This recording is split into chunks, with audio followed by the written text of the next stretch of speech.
नमस्कार दोस्तों, आप सभी का मेरे चैनल पे some basic concept of chemistry की 5th क्लास में स्वागत है। हमारी लास्ट 4th क्लास में हमने कुछ टॉपिक्स कवर किए थे जो थे एक्यूरेसी, प्रिसिजन और mathematical operations on significant figures and rules for rounding off the numbers. आज की इस 5th क्लास में जो टॉपिक्स हमें कवर करने हैं वो आपके सामने हैं।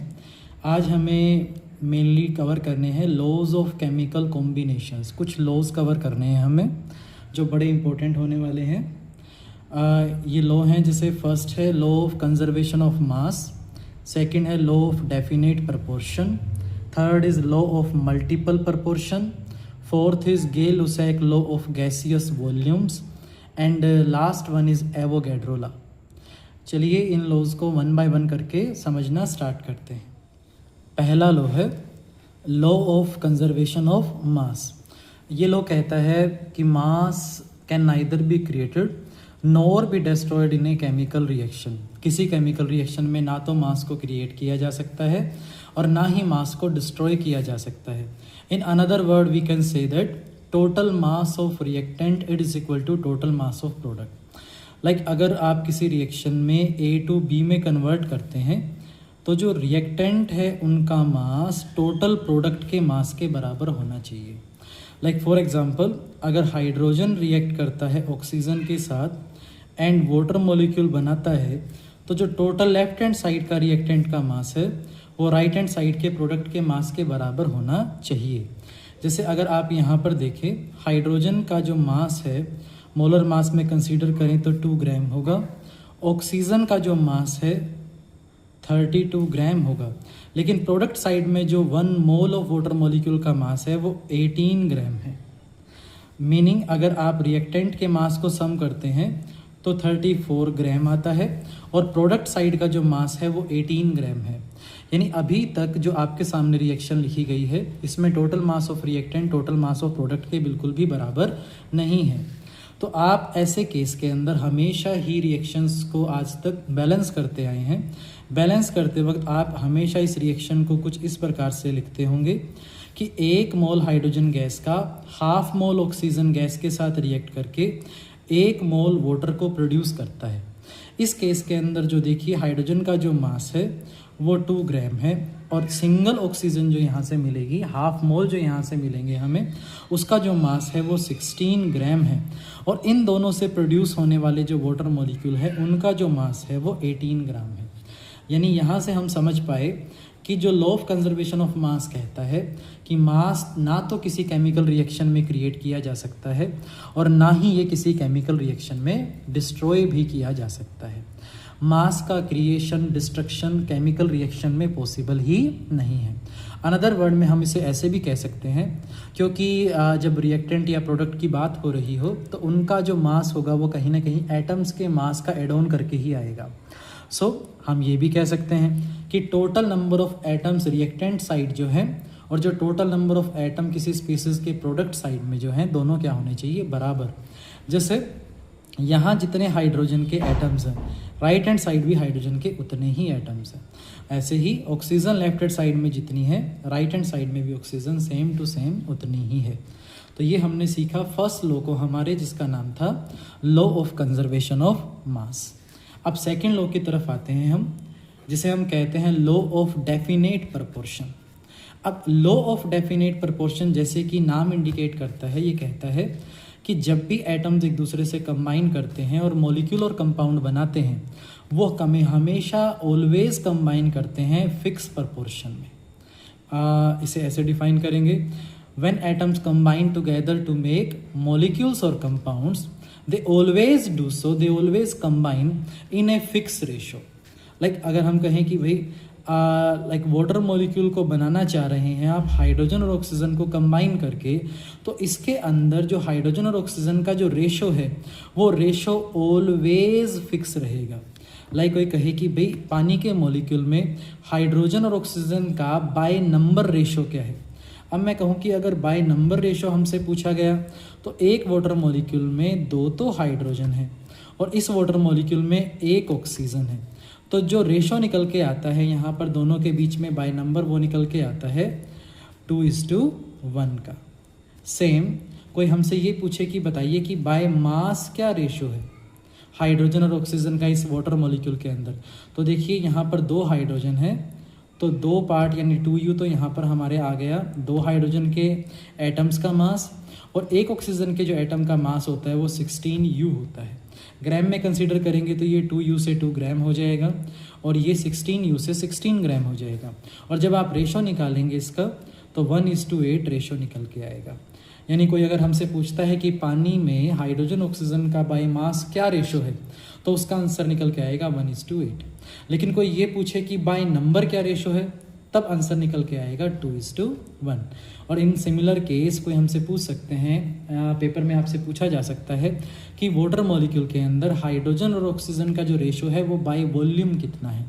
बाय वॉल्यूम इसे ऐसे समझेंगे कि जब हाइड्रोजन ऑक्सीजन गैस से रिएक्ट करती है और वाटर मॉलिक्यूल बनाती है तो यहाँ पर 1 वॉल्यूम अगर हाइड्रोजन गैस की आप ले रहे हैं तो उसके साथ रिएक्ट करेगा हाफ वॉल्यूम ऑक्सीजन गैस का और 1 वॉल्यूम बनाएगा किसका, वाटर का। यानी हम ये देखें कि अगर आप रेशो निकालते हैं जितनी ऑक्सीजन है उससे दुगने क्या चाहिए, हमें हाइड्रोजन चाहिए, तो जो रेशो निकल के आएगा अगेन वो क्या निकल के आएगा 2:1। यानी जो हमने ये जो 3 रेशो पढ़े, फर्स्ट हमने नंबर के रिस्पेक्ट में पढ़ा हाइड्रोजन और ऑक्सीजन का नंबर, फिर हमने मास के विद रिस्पेक्ट में पढ़ा क्या हाइड्रोजन और ऑक्सीजन के, और लास्ट हमने वॉल्यूम के रिस्पेक्ट में पढ़ा। तो ये हुआ हमारा second law of definite proportion. Again मैं आपको रिमाइंड करवा दूं कि ये लॉ सिंपल सी बात कहता है कि जब भी एटम्स एक दूसरे से कंबाइन करके मॉलिक्यूल्स और कंपाउंड बनाएंगे वो ऑलवेज एक फिक्स रेशो में प्रपोर्शन में ऐसा करेंगे। ऐसा नहीं है कि अगर पानी का मॉलिक्यूल बना तो वो किसी भी रेशो में मिक्स होके बन सकता है। जैसे H2O और H2O2 सेम एटम के कॉम्बिनेशन से बनते हैं, लेकिन क्योंकि इनके अंदर हाइड्रोजन और ऑक्सीजन के रेशो का डिफरेंस है तो ये दोनों मॉलिक्यूल भी एक दूसरे से डिफर करते हैं। तो ये हुआ हमारा सेकंड लॉ जिसका नाम था लॉ ऑफ डेफिनेट प्रपोर्शन। अब हम आ जाते हैं हमारे थर्ड लॉ पे जिसका नाम है लॉ ऑफ मल्टीपल प्रपोर्शन। ये जो हमारा थर्ड लॉ है देखिए इसकी वर्डिंग बहुत कुछ डिफाइन कर जाती है। लॉ ऑफ मल्टीपल प्रपोर्शन ये कहता है कि व्हेन 2 एटम्स कंबाइन टुगेदर, कि जब 2 एटम्स एक दूसरे से कंबाइन करते हैं, लाइक हाइड्रोजन और ऑक्सीजन एक दूसरे से कंबाइन करे and make a variety of compound, एक से ज़्यादा कंपाउंड ये बनाए, जैसे कि ये पानी भी बना सकते हैं और ये हाइड्रोजन पेरोक्साइड भी फॉर्म कर सकते हैं। अगर आप इन दोनों एटम्स में से किसी एक एटम के नंबर को फिक्स कर दें, उसके मास को फिक्स कर दें, तो जो रिमेनिंग एटम का जो मास होगा, जैसे यहाँ भी 2 है हाइड्रोजन, यहाँ भी 2 है, तो दोनों का मास फिक्स होने वाला है, मतलब सेम होने वाला है। अगर इन दोनों में आप ऑक्सीजन के मास को कंपैरिजन करते हैं तो फर्स्ट में जो ऑक्सीजन का मास है वो 16 है और H2O2 में जो ऑक्सीजन का मास है वो 32 है। इस केस में जो रेशो निकल के आएगा वो 1:2 का रेशो निकल के आएगा। अब मैं अगेन आपको याद करवा दूं कि ये कहता है कि जब 2 एटम एक दूसरे के साथ कंबाइन करके एक से ज़्यादा वैरायटी के कंपाउंड बनाते हैं, उसमें अगर आप एक के मास को फिक्स कर दें तो फिक्स कर देने पे दूसरे का जो एटम का जो मास होगा एक दूसरे के रेशो निकालने पे वो एक सिंपल होल नंबर रेशो होगा। ये सेम एग्जांपल आपने यहाँ भी पढ़ा है, लाइक कार्बन और ऑक्सीजन एक दूसरे से रिएक्ट करें तो हो सकता है कि वे कार्बन मोनोऑक्साइड बनाए या ये भी हो सकता है कि वे कार्बन डाइऑक्साइड बनाएं। अगर आप कार्बन के अमाउंट को फिक्स कर देते हैं और ऑक्सीजन के अमाउंट को कंपैरिजन लाते हैं तो यहाँ पर देखिए ये 16 और ये 32,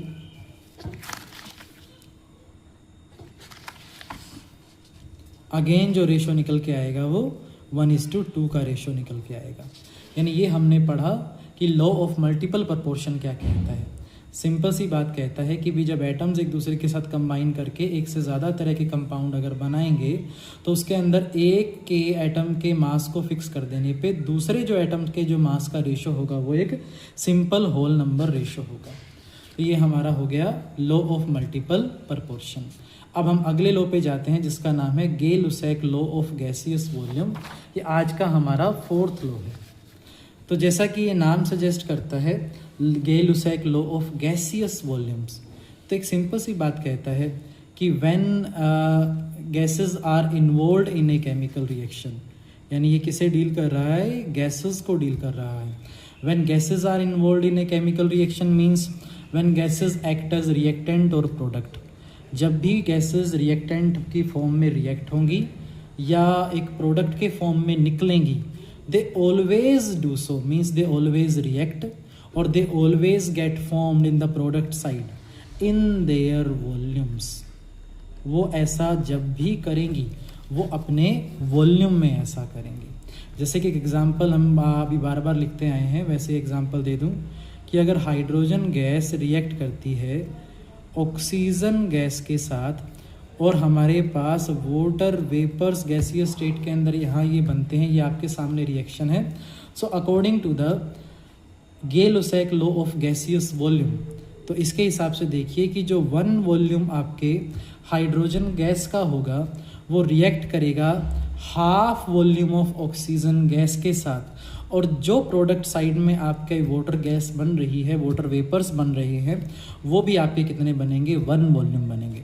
मतलब समझे, मान लीजिए कि अगर आपके पास 100 ml हाइड्रोजन है और वो रिएक्ट कर रही है 50 ml ऑक्सीजन के साथ, तो जब वो ऐसा करेगी तो जो आपके वाटर वेपर्स बनेंगे वो भी 100 ml ही बनेंगे।